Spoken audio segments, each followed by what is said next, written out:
With her scream, everyone in the castle went on high alert and began searching for Juliet. But in the next second, Madam, I am here. What is your will? it turned out that today was Juliet's birthday, and the reason for such a grand display was entirely due to her family's overwhelming influence. As the cherished daughter celebrated her birthday, Fulgencio invited half the city. Yet no one could have expected that this lavishly staged birthday ball would completely change Juliet's life. Soon, news of the Capulet family's celebration for their daughter spread throughout every street and alley of Verona, but the invitations came with one strict rule. If you've been out of the house of Montague, come and crush a cup of wine. The Montague and Capulet families were the two most powerful households in Verona.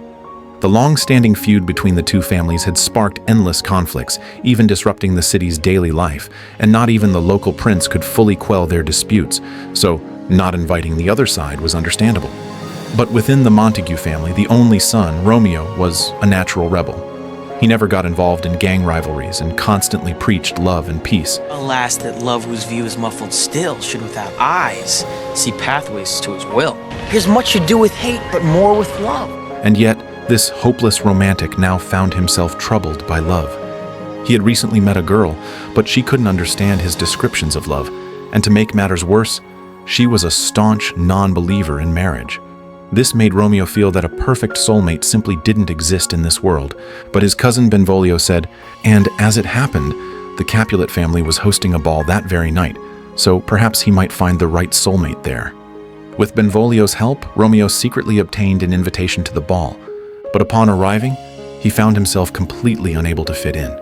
The lively atmosphere made him even more restless, so he went to the restroom to calm himself down. But as he was admiring his handsome face, he accidentally noticed a fish tank behind him, and through the fish tank, he seemed to be able to see the scene on the other side. Leaning closer for a better look, he never expected that in the next instant,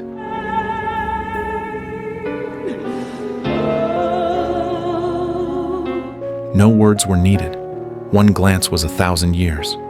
Romeo, suddenly captivated, hurried to ask the girl's name, but just then her nanny appeared and took her away. Romeo quickly followed, only to see her dancing with another boy. That boy was the dance partner her parents had arranged for Juliet. Seeing this didn't upset Romeo. Instead, he simply admired Juliet's graceful movements. When he sensed the girl was also looking at him, Romeo felt sure she felt the same attraction as he did. This was perhaps the love he had always been waiting for. Seizing the moment, he slipped closer to Juliet and, taking advantage of her partner's distraction, pulled her toward him, then immediately apologized for his boldness. My lips, two blushing pilgrims ready stand to smooth that rough touch with a tender kiss. But Juliet denied his statement.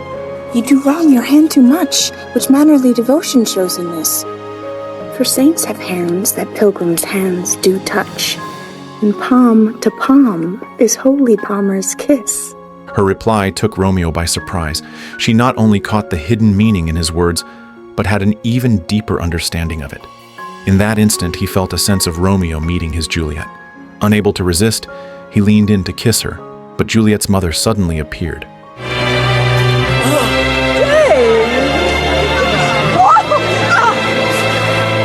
As always, romantic moments were fleeting.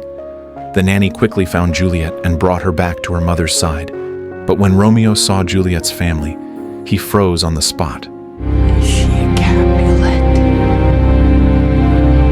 His name is Romeo, and with a Montague, the only son of your great enemy. For a moment, both of them were at a loss for words, and the love that had just sparked was instantly met with the storm of reality. No one could have guessed fate would mock them so cruelly. Just then, as the ball ended, his friend Mercutio quickly pulled Romeo away. But Romeo and Juliet had yet to recover. Their eyes were full of longing and uncertainty, and no one could say what might happen next. After all, he was the young master of the Montague family, and she was the princess of the Capulet family. This love at first sight seemed destined for heartbreak from the very beginning. Not only that, but Juliet's cousin Tybalt also spotted Romeo at the ball. But this intrusion shall, now seeming sweet, convert to bitter as gall. But once in the car, Romeo suddenly snapped awake. Ignoring his companion's shouts, he jumped out and ran back towards Juliet's family estate, then climbed up the vines to the second-floor garden. Almost simultaneously, Juliet also came to the garden. Like Romeo, she was troubled by this sudden love. Romeo decided to hear her thoughts first. "'Tis but thy name that is my enemy. Thou art thyself, though not a Montague. What's Montague? So Romeo would, were he not Romeo called, retain that dear perfection which he owes without that title. Romeo, doff thy name, and for thy name, which is no part of thee, take all myself." I take thee at thy word. And so, they both tumbled into the pool together. Seeing that it was Romeo, Juliet's shock quickly turned into worry. She knew that if her father's men found him, Romeo would surely lose his life. But feeling the burning passion in his eyes, Juliet could no longer resist, and the two shared a fervent kiss. Yet when she came back to her senses, Juliet was filled with uncertainty. Everything had happened so fast, and she feared Romeo's love might just be a passing impulse, with no promise to hold on to. Dost thou love me? Lady, by yonder blessed moon I vow that tips with silver all these fruit. Though Romeo swore with all his heart to prove his devotion, Juliet still stopped things from going further. Until Romeo made Juliet swear in the same way that she would love only him for life. In that moment, Juliet was sure she had found a soulmate who understood her. He loved her, in the way she loved him. There could be no better lover. But happiness is always short-lived. The nanny interrupted them for the third time. By then, Juliet's heart was already his, and she was determined to marry this perfectly matched soul. Romeo, too, was full of anticipation, but for now the lovers had no choice but to say a brief goodbye. A date between lovers can be as thrilling and exhilarating as the moments before school lets out for children. But the parting that follows happiness leaves both of them in deep agony. Romeo knew well that his union with Juliet would never receive the blessing of their families, but to ensure the wedding took place as planned, he rushed to the local church early in the morning to ask Father Lawrence to officiate their marriage. Once they had the marriage certificate in hand, they would then confront their families. In countries like those in Europe and America, if a couple pledges themselves in secret without a priest's blessing, it carries no legal effect and no social recognition, and such a marriage is destined to be ridiculed. When Romeo told Father Lawrence that his bride was Juliet, the only daughter of the Capulet family, the priest's attitude instantly made a complete turnaround. If these two great families were to unite, it would surely end their long-standing feud, and the townspeople could finally live in peace. With Father Lawrence's agreement, Romeo hurried to the seaside, intending to share the news with Benvolio and Mercutio. But before Romeo could speak, the nanny found him, determined to thoroughly assess him on Juliet's behalf. If ye should lead her in a fool's paradise, as they say, it were a very gross kind of behavior, as truly it were an ill thing, and very weak dealing. Hearing the meaning behind the nanny's words, Romeo, wanting to stop her from guessing further, directly revealed his plan to marry Juliet. From the unwavering look in Romeo's eyes, the nanny saw his sincerity and broke into a satisfied smile. Immediately after, the nanny hurried to find Juliet and share the good news. Juliet's joy was evident. She had indeed not misjudged the man. Soon, Juliet arrived at the agreed place. In the sacred church, she wore a simple wedding dress, walking slowly toward the man who haunted her dreams, the man she would spend her life with. And in Romeo's eyes, only Juliet existed at this moment. After gazing deeply into each other's eyes for several seconds, they reluctantly looked away. This wedding did not have many witnesses, but in that moment, they were happy. At that moment, the world had gained another loving and blissful couple. Afterwards, Romeo returned to the seaside, ready to finally share the good news he hadn't spoken to his brothers. But unexpectedly, Juliet's cousin Tybalt found him and challenged Romeo to a cowboy-style duel. If Romeo accepted, one of them would have to fall. But his union with Juliet had given him a new purpose. Now was not the time to add new conflicts. He needed to plan for the peace to come. Villain am I not.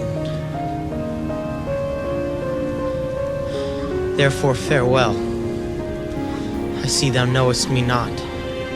Tybalt refused to accept Romeo's surrender, instead punching and kicking him, hoping to provoke him into drawing his gun. No matter how badly Romeo was beaten, he refused to fight Tybalt. Romeo's retreat earned him no mercy. It only made Tybalt more aggressive. Mercutio, unable to stand by, dropped his gun and tackled Tybalt. Using his strong physique, he quickly pushed Tybalt onto a piece of broken glass. He then picked up a wooden stick, intending to deliver a fatal blow, but Romeo stopped him immediately. Tybalt showed no gratitude. He picked up a shard of broken glass and then stabbed fiercely towards Romeo. To prevent Romeo from getting hurt, Mercutio pushed Romeo aside, but his own abdomen was slashed open by Tybalt. Realizing his life was slipping away, he finally tasted the bitter consequences of gang violence. Why the devil keep you between us? Plague for both your houses. No! While everyone was grieving, Tybalt quickly fled the scene. Snapping out of his shock, Romeo gave chase. He had to avenge his friend. Ultimately, Romeo used his car to crash into the fleeing Tybalt. Coming to their senses, the two scrambled to grab the only pistol, but unexpectedly Tybalt seized it first. Even with the weapon in Tybalt's hands, Romeo felt no fear. Grief turned into rage, giving him the courage to face death head-on. Seeing Romeo's ferocious expression, Tybalt retreated in fright.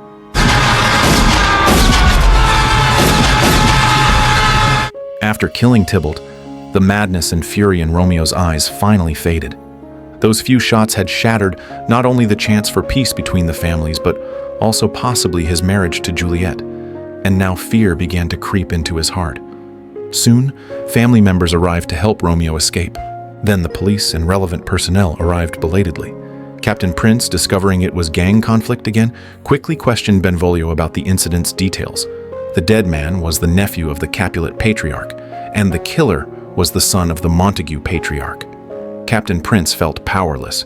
He despised both gangs, but their influence was so great that he could not contend with them. At that moment, Tybalt's mother demanded that Captain Prince ensure Romeo paid with his life. Tybalt! Romeo must not live! Romeo slew him. He slew Mercutio, who now the price of his dear blood doth owe. Captain Prince knew well that even if Romeo was caught, his family would post an enormous bail to keep him out of jail, which would cause the local police station to lose credibility. So, he made a bold decision. He issued a banishment order on Romeo.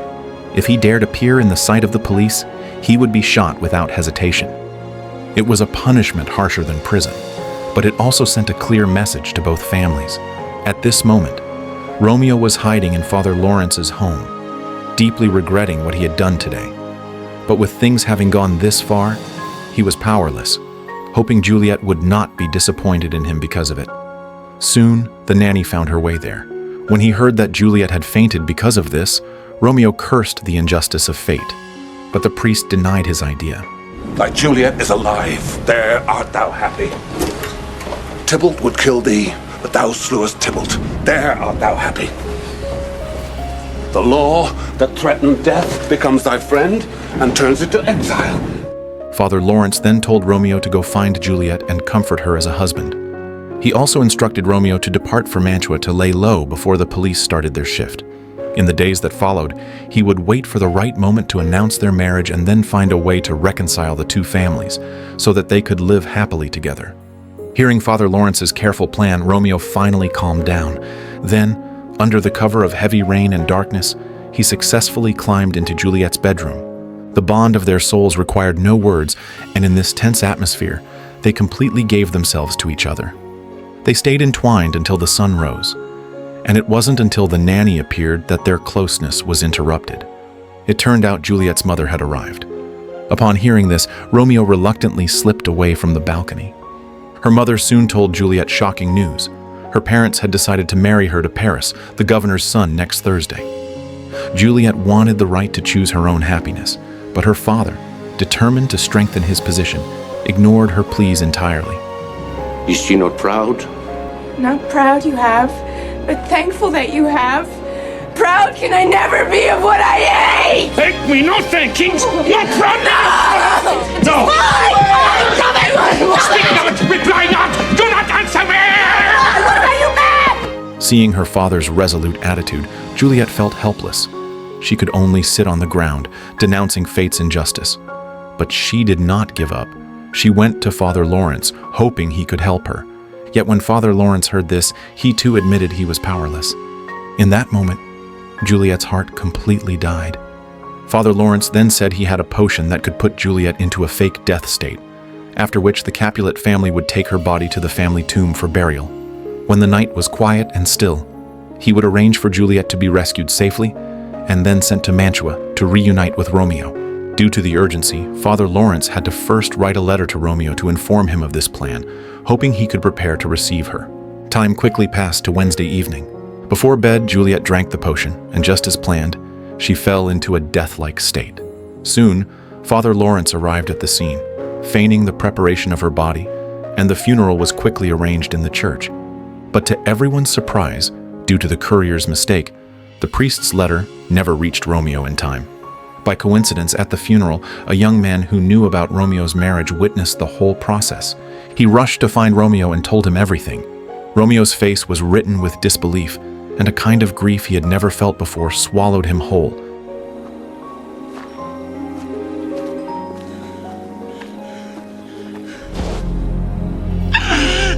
Then I defy you, stars! Juliet!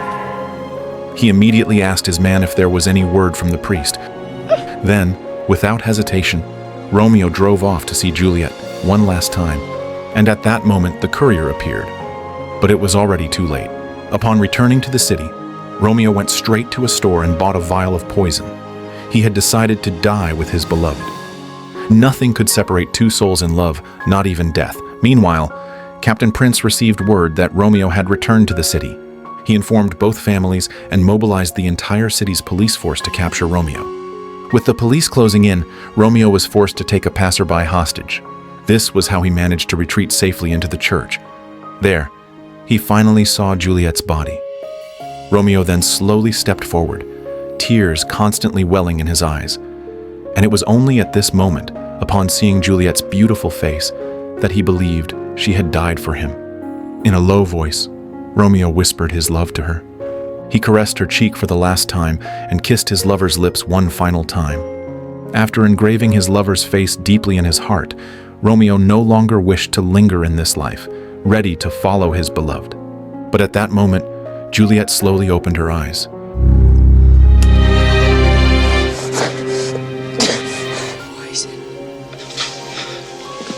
Drunk call and left no friendly drop to help me after. Thinking Romeo was teasing her, Juliet jokingly suggested she kiss the poison from his lips. With a kiss, and I. But his cold lips sent a wave of panic through her. Only then did Juliet believe Romeo had not deceived her. But with Romeo now dead, she no longer cared about right or wrong. In the next moment, Juliet's hand found something cold. It was Romeo's gun. In her eyes, this was not a cold weapon, but a key to seeing her love again. Without hesitation, Juliet pressed the barrel to her temple.